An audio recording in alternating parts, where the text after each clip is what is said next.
হেই দেখো, আবার সেই কথা। সে কি আমি দিদিমণি?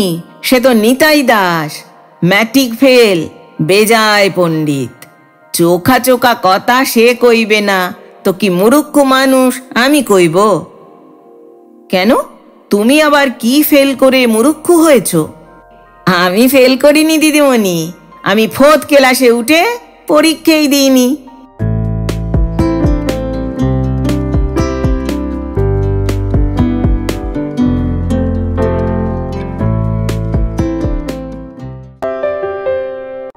শুভেচ্ছা বন্ধুরা, একরাশ শুভেচ্ছা আর ভালোবাসা। আমি অর্পিতা, আর আপনারা শুনছেন এক ব্যাগ গপ্প ইউটিউব চ্যানেল। বন্ধুরা, শুরুতেই একটা ছোট্ট অনুরোধ। এখনও যারা এক ব্যাগ গপ্প চ্যানেলটি সাবস্ক্রাইব করেননি তাদের উদ্দেশ্যে বলি, আজই চ্যানেলটি সাবস্ক্রাইব করে সঙ্গে থাকুন, উৎসাহ পাবো এগিয়ে চলার। আজ পড়ব শ্রদ্ধেয় কথাসাহিত্যিক উপেন্দ্রনাথ গঙ্গোপাধ্যায় রচিত একটি ছোট গল্প, 7 দিন। গল্প পাঠ করছি আমি অর্পিতা। শুরু করছি শ্রদ্ধেয় লেখক উপেন্দ্রনাথ গঙ্গোপাধ্যায় রচিত 7 দিন। বেলা তখন 11টার কাছাকাছি। উগ্র খেয়ালি সুধানাথ মুখুজ্জে দক্ষিণ কলকাতার এক জনবিরল গলি দিয়ে বাঁ হাত অল্প নাড়তে নাড়তে বোধ করি কোনো এক খেয়ালেই মশগুল হয়ে পথ চলছিল। সুধানাথরা উত্তরপ্রদেশের ক্ষুদ্র এক শহরের 3 পুরুষের অধিবাসী। আর্থিক অবস্থা ভালো, জোত আছে, জমি আছে, তাছাড়া পৈতৃক আমলের মহাজনী মোটা কারবার আছে। উত্তরপ্রদেশের বাড়িতে সুধানাথের বড় ভাই উষানাথ সপরিবারে বাস করে বিষয় সম্পত্তি দেখাশোনা করে। অল্প বয়সে পিতামাতা হারিয়ে সুধানাথ পাটনায় মাতুলালয় থেকে কলেজের লেখাপড়া শেষ করেছে। পাটনা বিশ্ববিদ্যালয়ের সে উজ্জ্বল রত্ন। পদার্থবিদ্যায় এমএসসি পরীক্ষায় যে নম্বর পেয়েছিল, বিশ্ববিদ্যালয় প্রতিষ্ঠিত হয়ে পর্যন্ত আর কেউ তার কাছাকাছিও যেতে পারেনি। এমএসসি পরীক্ষা পাশ করার পর দিল্লিতে আইএএস পরীক্ষা দিয়ে নিছক আড্ডা দেবার উদ্দেশ্যে কলকাতায় ফার্ন রোডে তার বন্ধু বিজয়লালের বাসায় এসে উঠেছে। একটা কিছু চিন্তা করতে করতে কতকটা অন্যমনস্ক হয়েই সুধানাথ পথ চলছিল।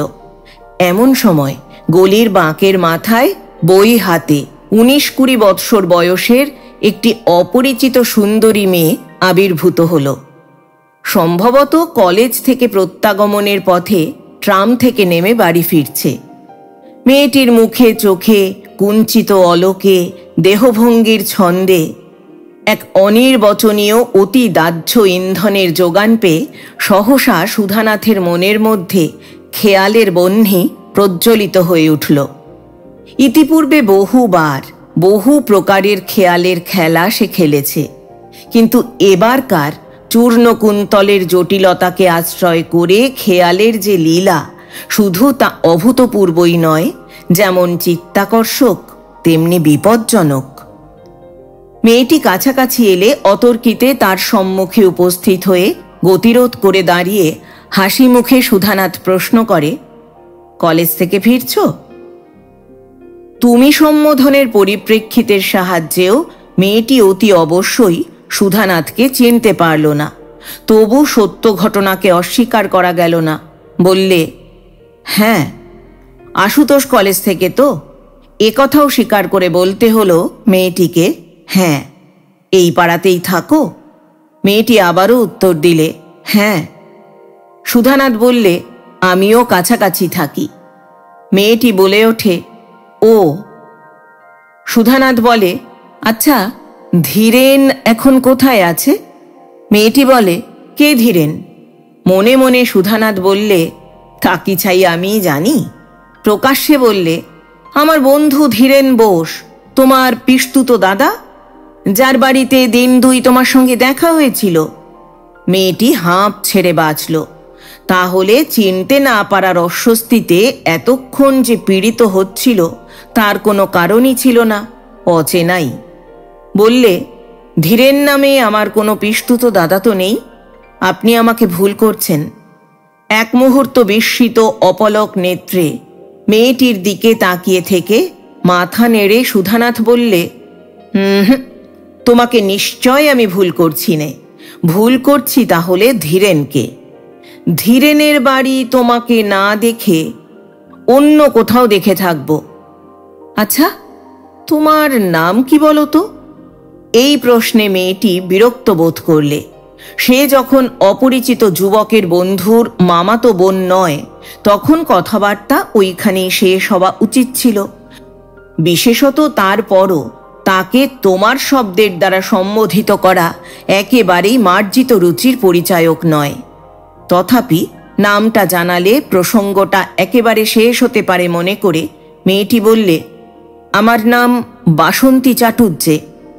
চাটুজ্জে শুনে সুধানাথের মন উল্লসিত হয়ে উঠল। তাহলে প্রথম অঙ্কেই যবনিকা পাত হয়ে নাটকটা নিতান্তই মাঠে মারা যাবে না। তৃতীয় অঙ্ক পর্যন্ত চালিয়ে যাওয়া চলবে। এমনকি সৌভাগ্যের সহায়তা থাকলে পঞ্চমাঙ্ক পর্যন্ত। তারপর শেষ দৃশ্যের যবনিকা পাত আনন্দান্ত হবে না বিষাদান্ত, খেলোয়াড়ি অভিনেতা তার জন্যে মাথা ঘামায় না। ভাগ্যের উপরেই সে অনিশ্চয়তাকে ফেলে রাখে। বাসন্তী পাশ কাটিয়ে চলে যেতে উদ্যত হয়েছে দেখে হাসি মুখে সুধানাথ বললে, যাওয়ার আগে একটা কথা শুনে যান। শুনে যান? তাহলে শিষ্টতার বোধ একেবারে নেই তা নয়। একটুখানি খুশি হয়েই বাসন্তী বললে, কি কথা? সুধানাথ বললে, দেখুন, মানুষের মন ভারী অদ্ভুত জিনিস। কত চিন্তা আমাদের মনে সর্বদা উদয় হচ্ছে, অথচ আমরা মানুষরা চিন্তা চাপতে অভ্যস্ত বলে সেই সব চিন্তা আমাদের মনের মধ্যে চাপা থেকেই মারা যায়।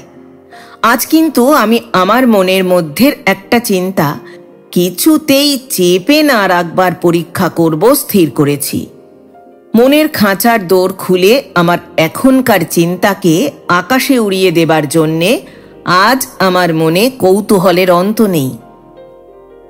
ধীরেন বসু আর তার মামাতো বোন মিথ্যের সৃষ্টি। রুই মাছ ধরবার জন্যে পুঁটি মাছদের সৃষ্টি করে টোপ ফেলেছিলাম। আসল কথা, আপনি যখন আমার দিকে এগিয়ে আসছিলেন, তখন আপনার অপরূপ মূর্তির মধ্যে কিসের যেন একটা সন্ধান পেয়ে মনে হচ্ছিল, আপনার মতো একটি মেয়ে যদি অদৃষ্টে জোটে, তাহলে বহু অনুরোধে উপরোধে এই পর্যন্ত যে কাজ করিনি তাই করি।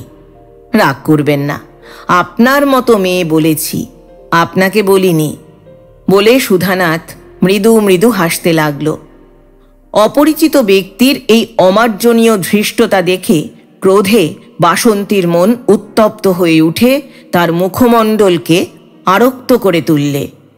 এই দুর্বিনীত দুঃসাহসিকতাকে নীরবে পরিপাক করে চলে যাওয়ার পরাজয় মেনে নিতে মন অস্বীকার করছিল, অথচ এর প্রতিবাদের যথোচিত কঠোর ভাষাও মুখে জোগাচ্ছিল না। এমন সময় সুধানাথই সংকটমোচন করলে। বললে, আমি তো আমার মনের চিন্তা আকাশে ওড়ালাম। এর ফলে আপনার মনে যে চিন্তার উদয় হয়েছে, আপনিও তা যদি আকাশে ওড়ান, তাহলে কৃতার্থ হই। গম্ভীর স্বরে বাসন্তী বললে, অকপটে ওড়াবো? ব্যগ্র কণ্ঠে সুধানাথ বললে, হ্যাঁ হ্যাঁ, অকপটেই ওড়ান। এখন তো আমাদের অকপটের পালাই চলছে। এক মুহূর্ত কি চিন্তা করে আরক্ত মুখে বাসন্তী বললে, দেখুন, আপনার সমস্যা আমার মতো একটি মেয়ের। আমাদের সংসারে কিন্তু উপস্থিত গুরুতর সমস্যা চাকরের। আপনাকে মনের চিন্তা ওড়াতে দেখে আমার মনে হচ্ছে, যদি আপনার মতো একটি চাকর পাওয়া যায়, আপনার মতো হৃষ্টপুষ্ট বলিষ্ঠ, আপনার মতো এমনি ঠোঁট কাটা, তাহলে সংসারের সত্যি উপকার হয়। রাগ করবেন না, আপনার মতো চাকর বলেছি, আপনাকে বলিনি। বাসন্তীর কথা শুনে সুধানাথের দুই চক্ষু উদ্দীপ্ত হয়ে উঠল। প্রসন্ন ব্যগ্র কণ্ঠে বললে, না না, নিশ্চয়ই রাগ করব না। আপনার মতো মেয়ের সন্ধান আপনি তো দিলেন না। অদৃষ্ট প্রসন্ন হলে হয়তো কোনো দিন দয়া করে দিতেও পারেন। আমি কিন্তু ঠিক আমার মতো চাকর আপনাকে দেব। এতই আমার মতো যে যখন সে আপনাদের বাড়ি গিয়ে দাঁড়াবে মনে হবে আমিই যেন গেছি। দুর্দান্ত কাজের লোক, আপনার নিজের সমস্ত কাজ এমন প্রাণ দিয়ে করবে যে বাড়ির লোকের কাছে আপনি অপ্রতিভ হয়ে থাকবেন। তারপর পকেট থেকে নোটবুক বার করে বললে, বলুন কি আপনাদের ঠিকানা?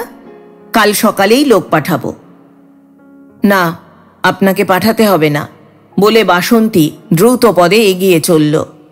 খানিকটা গিয়ে পিছন ফিরে একবার তাকিয়ে দেখলে মনে হলো গতি পরিবর্তিত করে লোকটা যেন পথচারীদের আড়ালে আড়ালে তাকে অনুসরণ করে এগোচ্ছে। তার দীর্ঘ দেহের মাথার খানিকটা অংশ যেন পথিকদের মাথা ছাড়িয়ে মাঝে মাঝে প্রকাশ পাচ্ছে। গৃহের সম্মুখে এসে আরেকবার তাকিয়ে দেখে মনে হলো লোকটা যেন আরও কাছাকাছি এসে পড়েছে। গৃহে প্রবেশ করে তাড়াতাড়ি বাইরের ঘরে গিয়ে বাসন্তী জানলার ঝিলিমিলি সামান্য একটু ফাঁক করে চোখ পেতে তাকিয়ে রইল। বেশি দেরি হলো না। মিনিট খানেকের মধ্যে লোকটা তাদের বাড়ির সামনে এসে শুধু বাড়িটাই দেখলে না, দরজার মাথার উপর বাড়ির নম্বরটাও যেন লক্ষ্য করে গেল। উদ্বিগ্ন হয়ে উঠল বাসন্তী। যা দুঃসাহসী লোক, ঠিকানা নিয়ে চিঠি চাপাটি আরম্ভ না করে। প্রথমে বাসন্তী মনে করেছিল বাড়ি পৌঁছেই পথের এই বিচিত্র কাহিনী তার মাকে সবিস্তারে গল্প করে শোনাবে, কিন্তু ভেবে দেখলে সেটা নিরাপদ হবে না।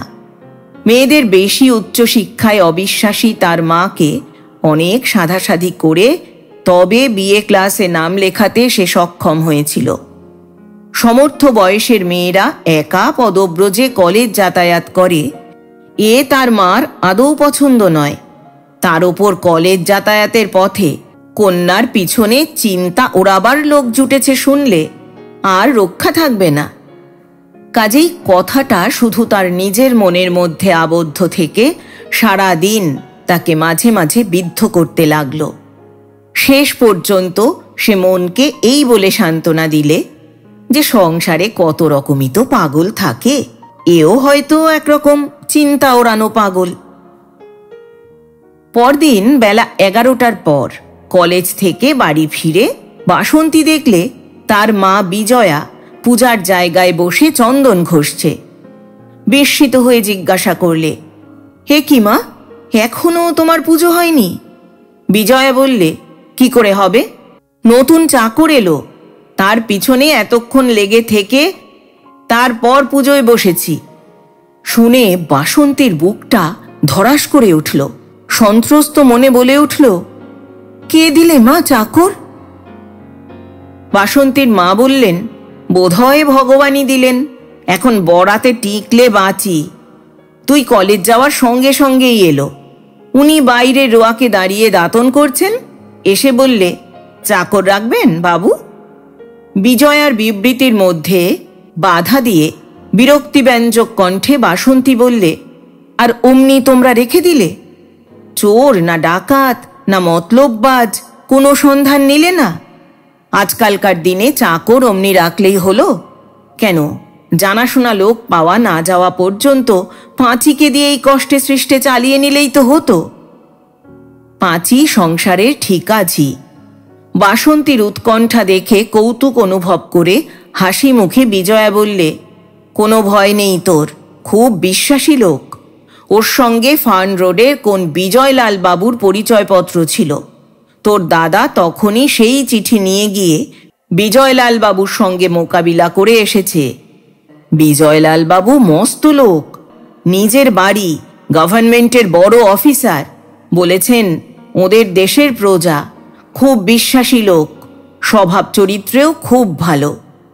ওর হাতে গয়না আলমারির চাবি দিয়ে সিনেমা দেখাও চলে। এই কথা শুনে বাসন্তী একটু আশ্বস্ত বোধ করলে। বিজয়লাল বাবু যখন চাকরের পরিচয় দিয়েছেন তখন অপর লোকও হতে পারে, বললে, সারা শব্দ কিছু পাচ্ছি নে, আছে কোথায়? সমস্ত কাজকর্ম সেরে আমার পুজোর জল আনতে গঙ্গায় গেছে। দুর্দান্ত কাজের লোক, কাজের টুঁটি টিপে ধরে আর দেখতে দেখতে শেষ করে। ভাঙে না, চোরে না, অথচ পরিচ্ছন্ন কাজ। সাবান চেয়ে নিয়ে তোর শাড়ি, সায়া, জামা ধোবার বাড়ির মতো ধবধবে করে কেচে দিয়েছে। বলেছে কাল তোর ঘরের ঝুল ঝাড়বে। তোর ঘরের আসবাবপত্র ঝেড়ে ঝুড়ে খাটের তলা পর্যন্ত ঢুকে সমস্ত ঘর পরিচ্ছন্ন করে ঝাঁট দিয়েছে। তোর জুতো 2 জোড়া ঝেড়ে মুছে কিরকম ঝকঝকে করেছে, দেখগে যা। বলছিল দিদিমণি এলে ওই জোড়াও পরিষ্কার করে দেব। শুনে বাসন্তীর মন আবার দমে গেল। না, প্রথম দিন আবির্ভূত হয়েই অপ্রতিভ করবার এতটা ব্যবস্থা যে করেছে, সে আর অন্য কেউ নয়, সেই। প্রস্থানোদ্যত হয়ে ফিরে দাঁড়িয়ে বাসন্তী বললে, কি নাম মা চাকরের? মা বললেন, নিমাই, নিমাই দাস। শোন বাসু, নিমাই তেতেপুরে আসবে, এলে একটু জল খেতে দিস। কোনো উত্তর না দিয়ে বাসন্তী গভীর চিন্তিত মনে প্রস্থান করলে। মনে মনে বললে, তুমি তো কাজের চাকর পেয়ে নিশ্চিন্ত হয়ে পুজোয় বসলে মা, কিন্তু ওই ধড়িবাজ লোককে নিয়ে তোমার মেয়ের জীবন যে এই বাড়িতে অতিষ্ঠ হয়ে উঠবে তা তো জানো না। দড়ির আলনায় শাড়ি, সায়া, ব্লাউজের ধপধপানি দেখে বাসন্তীর মনে প্রায় ক্রোধের সঞ্চার হলো। মনে হলো ধৌতকারীর পরিচয় যেন তার মধ্যে দাঁত বার করে হাসছে। ঘরে ঢুকে কক্ষের সর্বত্র ব্যাপ্ত পরিচ্ছন্নতা দেখে মন হলো মলিন, আর জুতো 2 জোড়ার ঝকঝকে নির্মলতা দেখে একটা অনির্ণেয় সন্ত্রাসী চকিত হয়ে উঠল চিত্ত। মনে হলো যে মানুষ এত নিম্নে এমন করে হাত চালাতে পারে, তার হাতে কোনো কিছুই আটকাবে না। দৈনন্দিন নিয়ম অনুযায়ী তার জন্যে টেবিলের ওপর একটু খাবার ঢাকা আছে। আজ তা খেতে ইচ্ছা করল না। কুঁজো থেকে জল ঢেলে খানিকটা খেয়ে খবরের কাগজ নিয়ে পড়তে বসল, কিন্তু মন বসে না। একটু পরে কড়ানাড়ার শব্দ থেকে যে জটিল সময়াতিপাত আরম্ভ হবে তার দুশ্চিন্তায় চিত্ত ক্ষণে ক্ষণে বিক্ষিপ্ত হতে থাকল। খুটখুট খুটখুট খুট, বুকটা ধরাস করে উঠল। তাহলে এসে গেছে, কিন্তু দুর্বল হলে আরও পেয়ে বসবে। মনকে কঠোর এবং অক্ষমাশীল করে নিয়ে সদর দরজায় উপস্থিত হয়ে হুড়কো খুলে বাসন্তী দেখলে মূর্তিমানই বটে। খালি পা, খালি গা, মাল কোঁচা মারা, কোমরে একখানা লাল গামছা বাঁধা, কাঁধে গঙ্গা জলের কলসির ভারে অবনত মুখের ঊর্ধ্ব দৃষ্টিতে পিত্তি জ্বালানো দীপ্তি। পাশে সরে গিয়ে বাসন্তী সুধানাথের যাবার পথ করে দিয়ে দাঁড়াল। তারপর হুড়কো লাগিয়ে ঘরে ফিরে গিয়ে পুনরায় খবরের কাগজের উপর দৃষ্টি স্থাপিত করে বিচলিত মনের স্থৈর্য ফেরাতে নিযুক্ত হল। মিনিট 2 পরে সুধানাথ কক্ষে প্রবেশ করলে। নিমেষের জন্য একবার তাকে তাকিয়ে দেখে বাসন্তী দৃষ্টি নত করলে। যুক্ত কর কপালে ঠেকিয়ে খানিকটা নত হয়ে প্রণাম করে বিনীত কণ্ঠে সুধানাথ বললে, আপনি তাহলে এবারের দিদিমণি? মুখ তুলে তীক্ষ্ণ কণ্ঠে বাসন্তী বললে, কেন, সে বিষয়ে তোমার সন্দেহ আছে নাকি? সুধানাথ বললে, আজ্ঞে দিদিমণি, আমি তো আপনাকে কখনো দেখিনি আগে, তাই জিজ্ঞাসা করছি। ও, আগে কখনো দেখনি? আর কাল যে আমাকে পথে আটকে 15 মিনিট ধরে মনের চিন্তা আকাশে ওড়ালে, সে বুঝি তোমার ভূত? সুধানাথের মুখে সমস্যা ভঙ্গের নিঃশব্দ নিশ্চিন্ত হাস্য ফুটে উঠল। বললে, তাই বলুন। সে আমার ভূত হতে যাবে কেন দিদিমণি? সে আমার যমজ দাদা নিতাই দাস, সেই তো আমাকে আজ আপনাদের কাছে পাঠিয়েছে। তা আপনার দোষী বা কেমন করে দিই? নিতাই দাস আর নিমাই দাস তো অনেকটা একরকমই দেখতে। ধমকে উঠল বাসন্তী। অনেকটা একরকম। চমকে উঠে সুধানাথ বললে, এই দেখুন, রেগে যাচ্ছেন আপনি। আচ্ছা, অনেকটা একরকম নয়, প্রায় একরকম। বাসন্তী বললে, প্রায়ও নয়। সুধানাথ বললে, তবে? বাসন্তী বললে, ঠিক একরকম, কারণ নিতাই দাস আর নিমাই দাস একই লোক। ভ্রু কুঞ্চিত করে ক্ষণকাল বিহ্বল নেত্রে বাসন্তীর মুখের দিকে চেয়ে সুধানাথ বললে, এই দেখুন, খামকা বখেরা লাগাবার চাইছেন। নিতাই দাস আর নিমাই দাস যদি একই লোক হবে, তাহলে তাদের মা দুজনের এক নাম না রেখে আলাদা আলাদা কেন রেখেছেন বলুন? নিতাই যদি নিমাই হয়, তাহলে আমি কেমনে নিমাই হলাম তাও কন। বাসন্তীর দুই চক্ষু শ্লেষে কুঞ্চিত হল। বিদ্রুপাত্মক কণ্ঠে বললে, ও, আবার ন্যাকা ন্যাকা কথা কওয়া হচ্ছে? কাল তো তোমার মুখ দিয়ে খুব চোখা চোখা কথা বেরোচ্ছিল। বিমূঢ় মুখে সমস্যা পীড়িত স্বরে সুধানাথ বললে, হেই দেখো, আবার সেই কথা। সে কি আমি দিদিমণি? সে তো নিতাই দাস, ম্যাট্রিক ফেল, বেজায় পণ্ডিত। চোখা চোখা কথা সে কইবে না তো কি মুরুক্ষ মানুষ আমি কইব? কেন, তুমি আবার কি ফেল করে মুরুক্ষ হয়েছ? বাসন্তী বললে। এবার সুধানাথের মুখে একরাশ হাসি ফুটে উঠল। বললে, আমি ফেল করিনি দিদিমণি, আমি 4th ক্লাসে উঠে পরীক্ষাই দিইনি বলে হেসে উঠল। 4th ক্লাস শুনে বাসন্তীর অঙ্গ গেল জ্বলে। উফ, কি তেঁদর মানুষ! ম্যাট্রিকের সঙ্গে 4th ক্লাস ঠিক মিলিয়ে দিয়েছে। হঠাৎ খেয়াল হলো, ওর রফলা আর রেফের উচ্চারণ বিভ্রাটের সততার বিষয়ে পরীক্ষা করে দেখলে হয়। বললে, গঙ্গা জল কিসে নিয়ে এলে তুমি? উৎফুল্ল মুখে সুধানাথ বললে, কলসিতে বটে। সে কথা জিজ্ঞাসা করছি নে, জল তো এলো কলসিতে, তুমি এলে কিসে? বাসন্তী বললে। সুধানাথের চক্ষু বিস্ফারিত হয়ে উঠল। তাই বলেন? এনু ট্যাম গাড়িতে, গেছনু বাসে। বাস লাফায়, জল উচলে পড়ে, ট্যাম গাড়ি লাফায় না। ট্যাম গাড়ি? না, জ্বালালে দেখছি। একটা অতি কৃশ সংশয়ে বাসন্তীর মন দোলায়িত হল। তাহলে কি সত্যি সত্যি কালকের সে আজকের এ নয়? এমন অসম্ভাব্য ঘটনা সংঘাত! খবরদার! শট করে বাসন্তী তার দুটো পা চেয়ারের ভিতর দিকে সরিয়ে নিলে। খবরদার, পায়ে হাত দেবে না বলছি। খপ করে চেয়ারের সামনে বসে পড়ে সুধানাথ বাসন্তীর পায়ের দিকে হাত বাড়িয়েছিল। হাত সরিয়ে নিয়ে কপট কাতরতার সুরে বললে, পায়ে হাত দেব কেন দিদিমণি?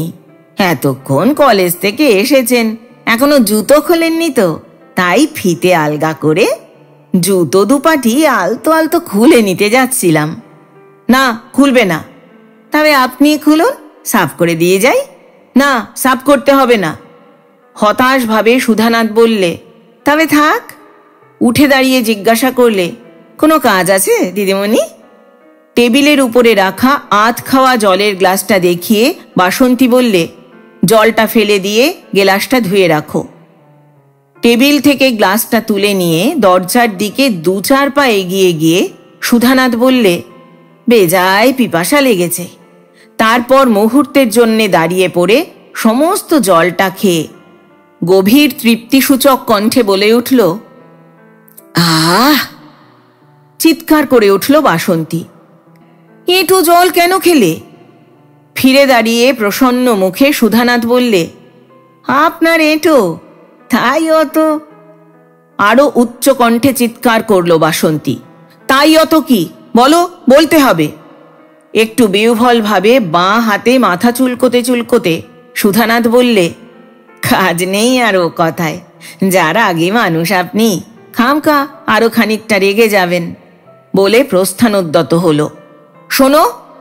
ফিরে দাঁড়িয়ে সুধানাথ বললে, বলুন। ওই খাবার ঢাকা রয়েছে, ওটা নিয়ে গিয়ে দয়া করে একটু জল খাও। ঢাকা খুলে খাবার তুলে নিয়ে সুধানাথ জিজ্ঞাসা করল, এও কি পেশাদি? বাপ রে, চোখ নয় তো, যেন অগ্নিকুণ্ড বলে সুধানাথ ধীরে ধীরে প্রস্থান করলে। মনে মনে বলে গেল, অগ্নিকুণ্ড তো নয়, যেন লাল পদ্ম। পরিপাটি করে সমস্ত কাজকর্ম চুকিয়ে সকলকে খাইয়ে দাইয়ে রাত 10টার সময় সুধানাথ বাড়ি গেল। সারা দিনের বুদ্ধি বিবেচনাদীপ্ত নিরলস নিরবসর পরিচর্যার দ্বারা বাড়ির সকলকে সে গেল খুশি করে। শুধু একটি প্রাণীকে গেল একটু বিস্মিত করে, আর তার সঙ্গে যেন অতি সূক্ষ্ম আরও একটা কিছু করে, যার ঠিক মতো শব্দরূপ অভিধানে খুঁজে বার করা কঠিন। একটু দুঃখিত করে গেল কি? না না, নিশ্চয়ই নয়। তবে কি একটু হতাশ করে গেল? তাও মনে হয় না। কিন্তু বিস্মিত কেন করে গেল সে কথা অস্পষ্ট নয়। সকালবেলাকার অস্বাভাবিক অসংযত প্রগল্ভতার শেষে সেই যে বলে গিয়েছিল, চোখ নয় তো, যেন অগ্নিকুণ্ড। বাড়ি যাবার মুহূর্ত পর্যন্ত সেই অগ্নিকুণ্ডের ওপরেই সুধানাথ আর একটি বারও দৃষ্টিপাত তো করেইনি। উপরন্তু বাসন্তীর সঙ্গে সমস্ত দিনে একটি কথাও কয়নি, এমনকি দিদিমণি সম্বোধন পর্যন্ত নয়। অথচ তার সমস্ত কাজগুলি এমন একাগ্র নিষ্ঠার সঙ্গে খুঁটিয়ে করে গেছে যে বাসন্তীর দিক থেকেও কথা বলবার কোনো কারণ ঘটেনি। মনে মনে বাসন্তী একটু হাসলে। বাবু সাহেবের আবার অভিমান হলো নাকি? একটু সকাল সকালই বই বন্ধ করে আলো নিবিয়ে সে শুয়ে পড়লে। আশ্চর্য কাণ্ড! সংসারের আকাশে এই ধূমকেতু অকস্মাৎ কোথা থেকে এলো কি জানে। পরদিন বাসন্তী কলেজ থেকে এলে বিজয়া বললে, নিমাই আজ আসেনি বাসু। এই সংবাদে হিসেব মতো যতটা খুশি হওয়ার কথা, বাসন্তী ঠিক ততটা হলো না। বললে, একদিনেই তাহলে লীলা খেলার শেষ হলো? তা নয় রে, শরীর খারাপ হয়েছে, তার দাদাকে পাঠিয়েছে। বিজয়া বললে। বাসন্তী বললে, কি নাম দাদার? নিতাই। বিজয়া বললে। নাম শুনে বাসন্তী মনে মনে হাসলে। আজ তাহলে প্রভু নিত্যানন্দের পালা অভিনীত হবে। বললে, নিমাইয়ের দাদার বয়স কত মা? বুড়ো মানুষ? বুড়ো মানুষ কি রে, একই বয়স, ওরা দুই যমজ ভাই। বাসন্তীর মুখে শ্লেষসূচক হাসি দেখা দিলে। বললে, আচ্ছা মা, এই যমজ ভাইয়ের গল্প তোমার বিশ্বাস হয়? বিজয়া বললে, কেন বিশ্বাস না হবার কি আছে? মানুষের যমজ সন্তান কি হয় না? তোর বাবা খুঁতখুঁতে মানুষ। সতীশকে আজও বিজয়বাবুর কাছে পাঠিয়েছিলেন। বিজয়বাবু বলেছেন, নিতাই আর নিমাই দুজনে যমজ ভাইই বটে।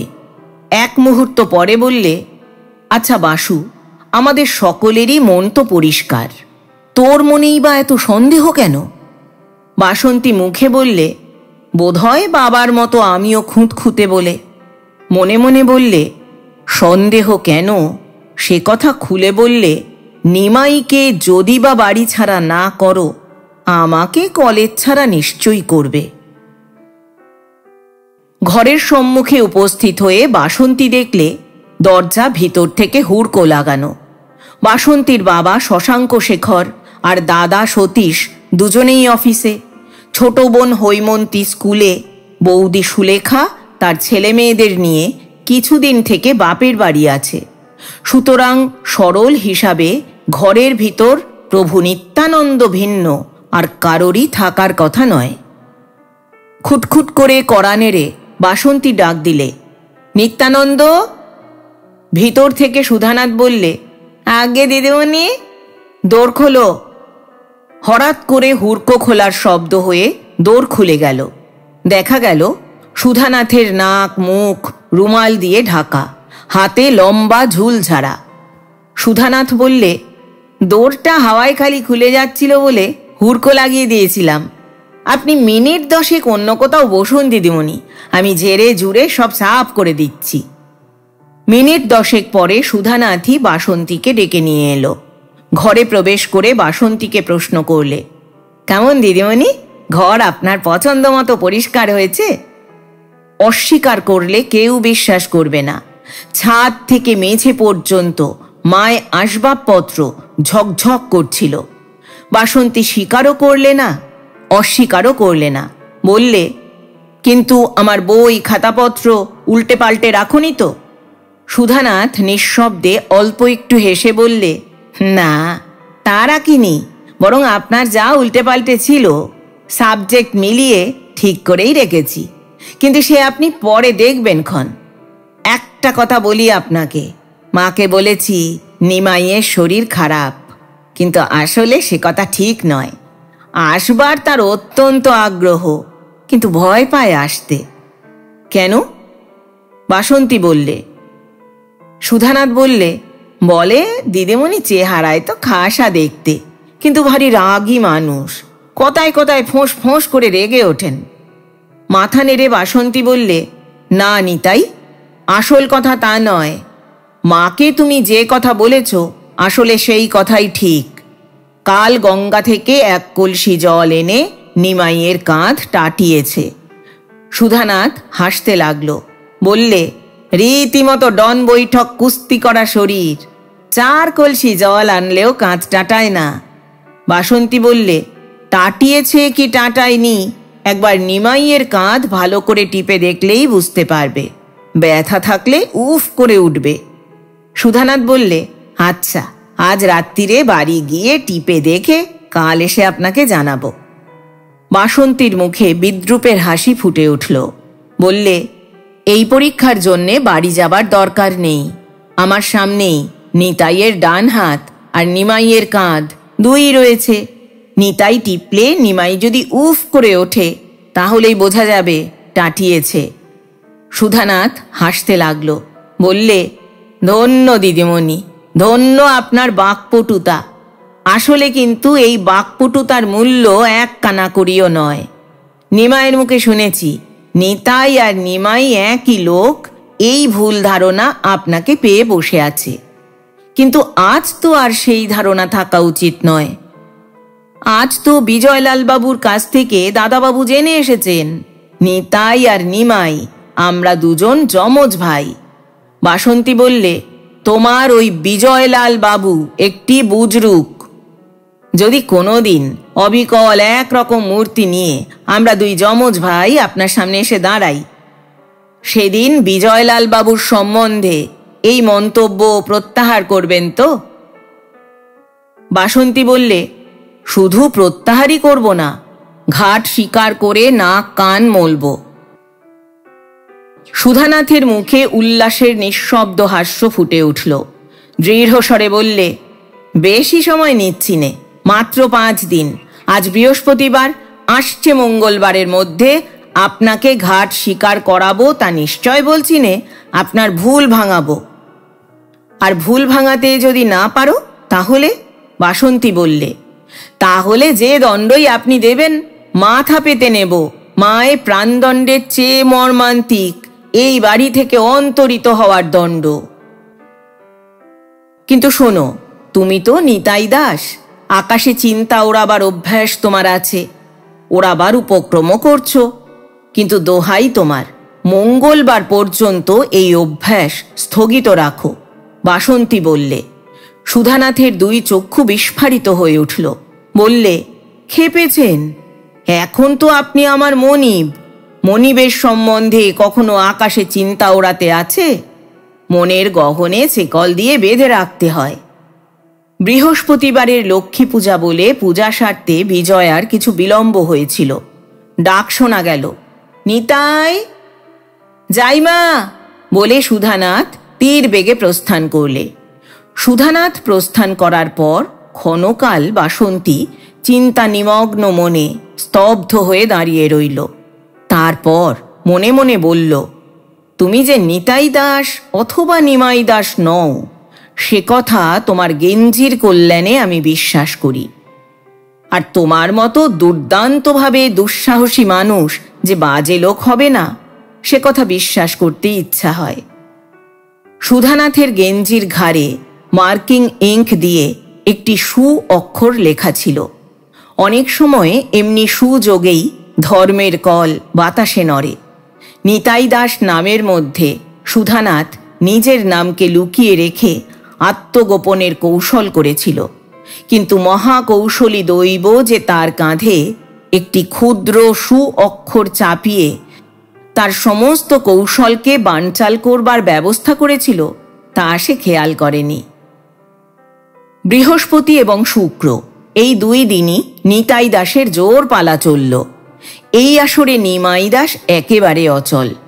নিতাই দাস মাঝে মাঝে এমন পালা গায় যে অত যে দুর্ধর্ষ বাসন্তী চ্যাটার্জি, তারও হৃদয় অজানা আতঙ্কে দূর দূর করতে থাকে।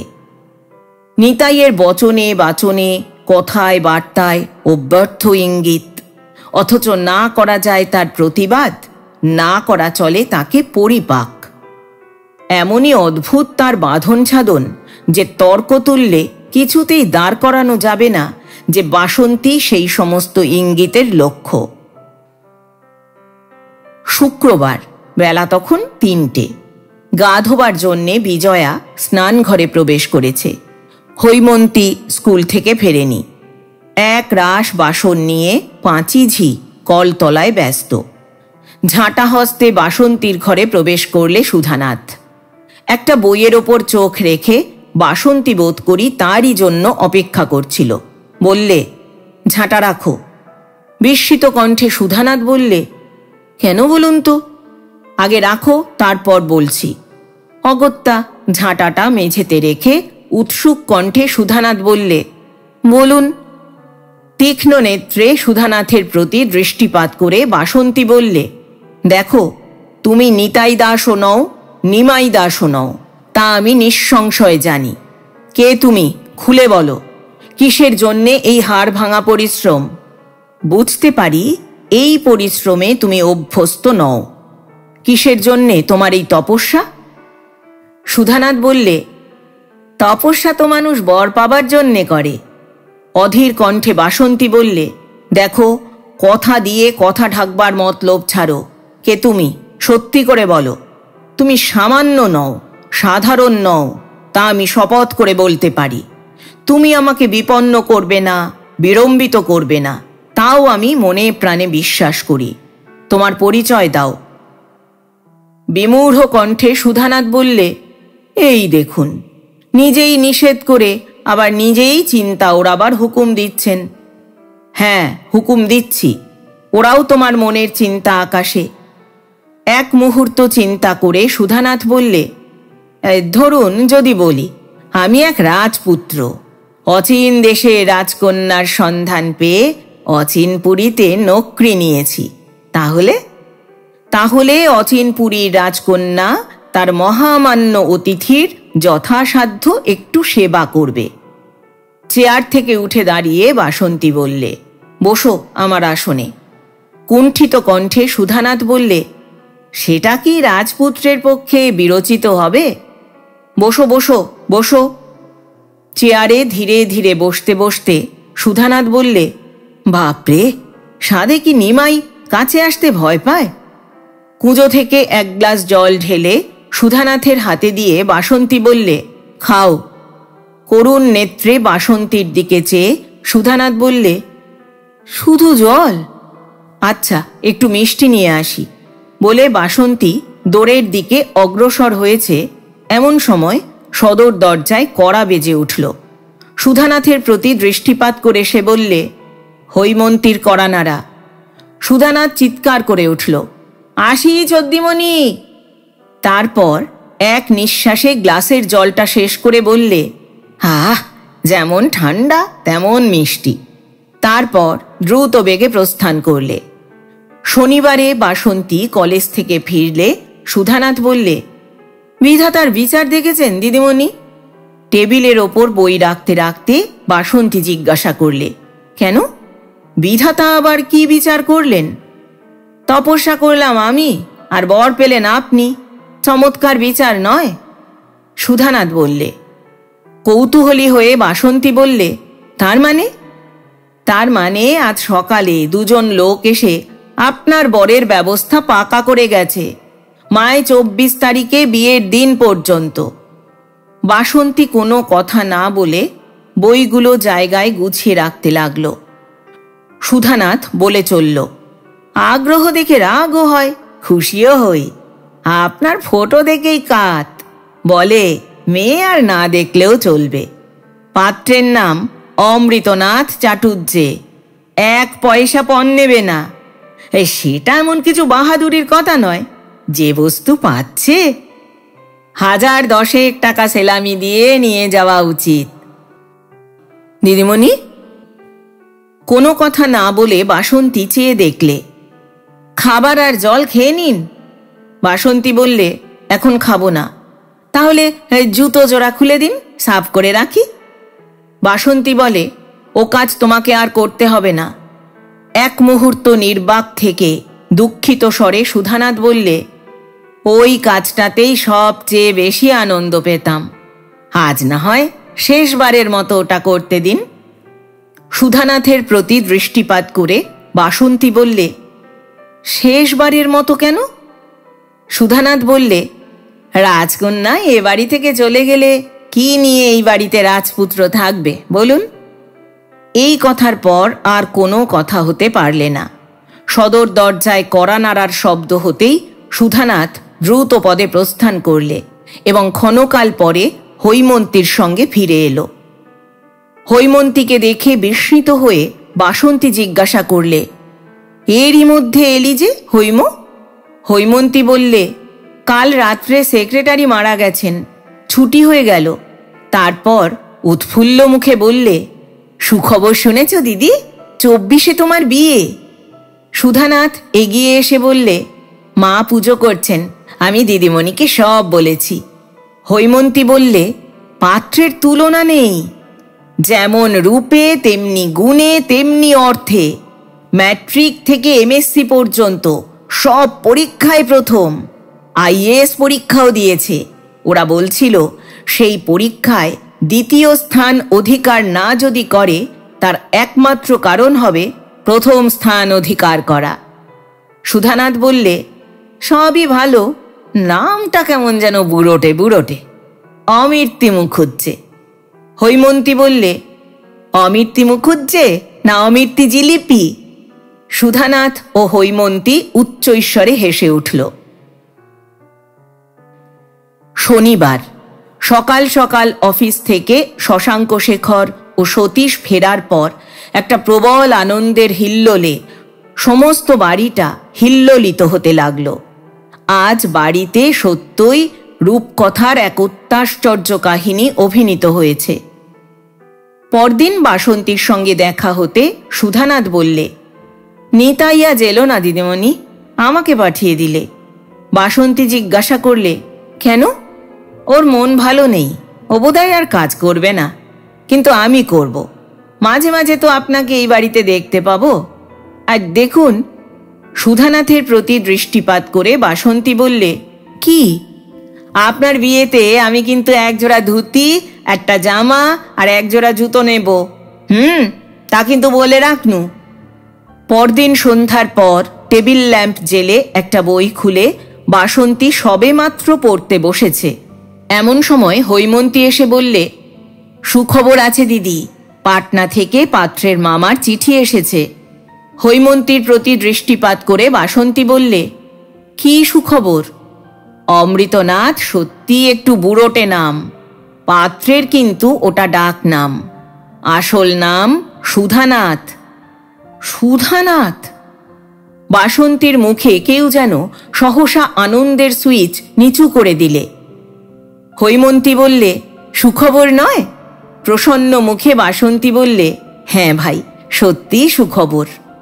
এই সুখবর পাওয়ার কিছুক্ষণ পরেই সুধানাথকে একান্তে পেয়ে বাসন্তী বললে, শোনো নিমাই। বলুন দিদিমণি। কাল যেন নিতাই দাস নিশ্চয়ই আসে। কেন বলুন তো? তার সঙ্গে আমার জরুরি কথা আছে। সুধানাথ বললে, আচ্ছা, তাকে আসতে বলবো।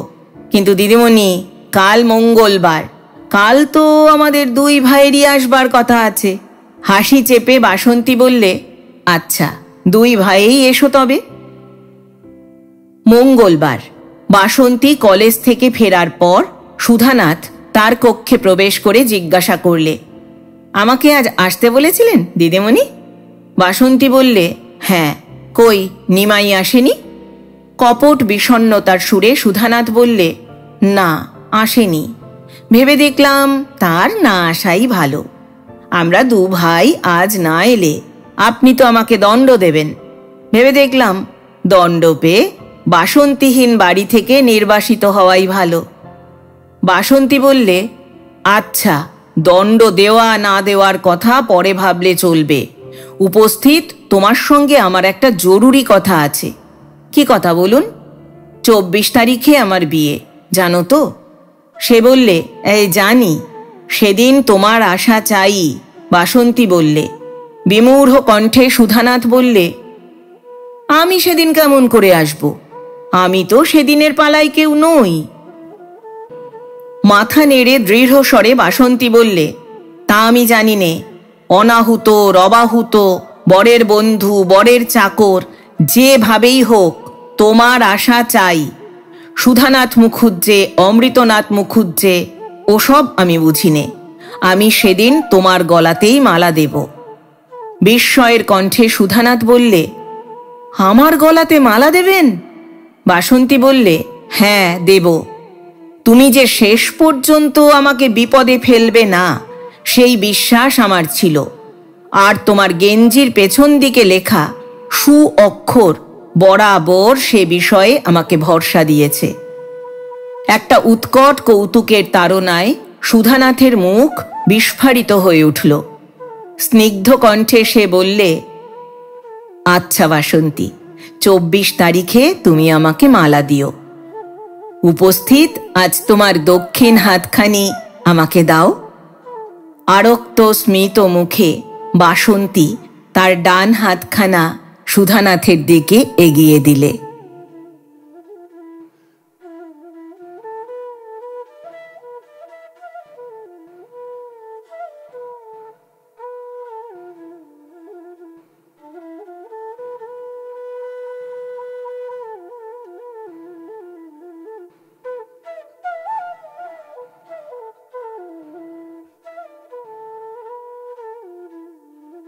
এতক্ষণ শুনলেন শ্রদ্ধেয় লেখক উপেন্দ্রনাথ গঙ্গোপাধ্যায় রচিত একটি ছোট গল্প 7 দিন।